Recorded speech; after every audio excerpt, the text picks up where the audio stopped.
যুবক রুটি বিক্রেতা, সে রুটি বিক্রি করে, চুলার মধ্যে রুটি সেকে, সে যে সালাম দিল আসসালামু আলাইকুম, যুবক বলে ওয়ালাইকুম আসসালাম। আহমদ বিন হাম্বল বলে, যুবক আমার যাওয়ার জায়গা নেই, সফরে বেরিয়েছি, খুব শীতে কষ্ট পাচ্ছি, রাতে যদি তোমার এই চুলা থেকে একটু আগুন পোহাই কোনো সমস্যা?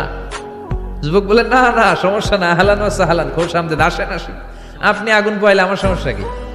সুবহানাল্লাহ পড়েন।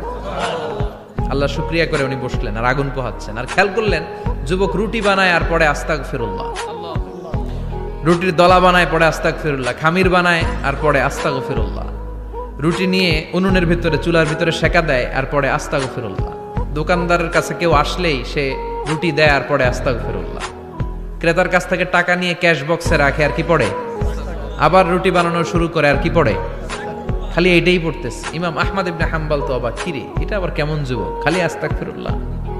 উনি প্রশ্ন করলেন, যুবক ঘটনা কি? আসার পর থেকেই তোমার দেখতেছি তুমি রুটি বানাও, রুটি বিক্রি করো আর পড়ো আস্তাগফিরুল্লাহ।